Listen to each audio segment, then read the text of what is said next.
Vamos a hablar entonces de la segunda porción de la arteria maxilar.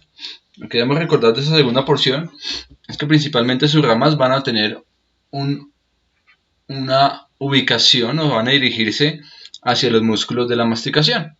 De esta manera vamos a tener ramas temporales profundas, anterior y posterior. Vamos a tener ramas masseterinas, vamos a tener rama pterigoidea, un tronco pterigoideo y la única que se saldría de esta generalidad sería la arteria bucal, que se dirige hacia la cavidad bucal, como su nombre lo infiere.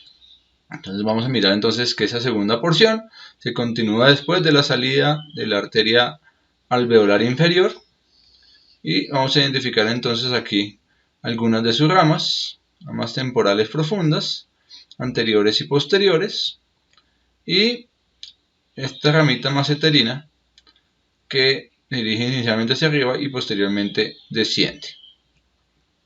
Vamos a ver las ramas pterigoideas que pueden salir un tronco y después dividirse en pterigoidea lateral y pterigoidea medial, o salir directamente de la arteria maxilar cada una de las arterias pterigoideas. Y finalmente, esta arteria bucal, ¿sí?, que se va a dirigir, como ustedes lo ven, y se va a ir sobre el borde de este músculo, que no es de la masticación, pero que sí lo vemos en esta posición, que es el músculo buccinador, que recordemos también va a estar perforado por el conducto de Stenón o el conducto de la glándula parótida. Muy bien, para complementar este tema vamos a hablar de la rama mandibular del nervio trigémino, ya que está o va a estar ubicado y relacionado íntimamente con las ramas de la primera y segunda porción de la arteria que ya hemos visto. Este nervio mandibular entonces va a tener una división, ¿sí?, aquí lo vemos en una vista lateral. Recordemos que va a transcurrir por el cráneo a través de ese agujero oval, y vamos a mirar entonces que va a tener unas ramas motoras para los músculos de la masticación, para el tensor del tímpano, para el tensor del velo del paladar y para el músculo miloideo y el vientre anterior del digástrico. Ya los vamos a ver de dónde sale.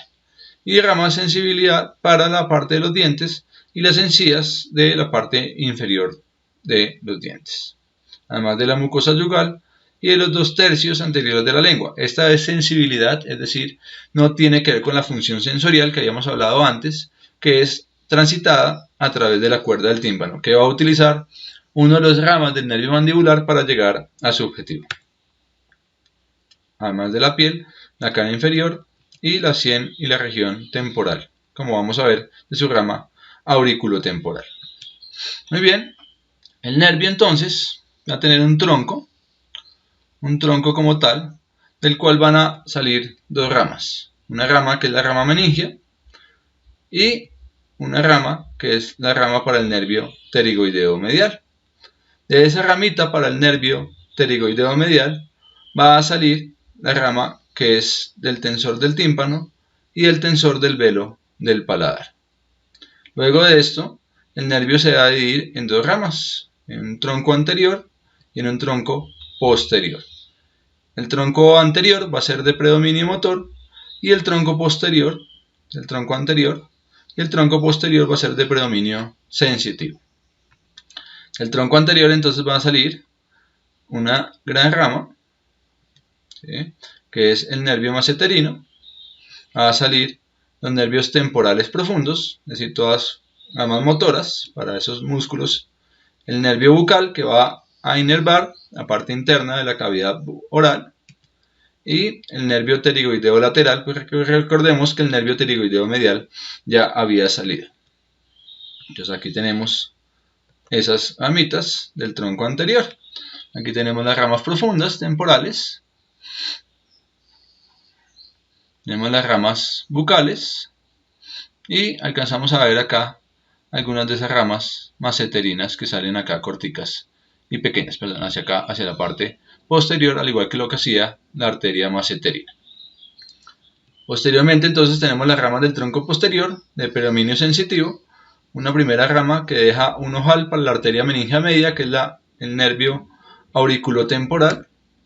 Después tenemos el gran nervio dentario inferior con su rama colateral, el nervio miloideo, y otra rama que es el nervio lingual a la parte sensitiva de la lengua.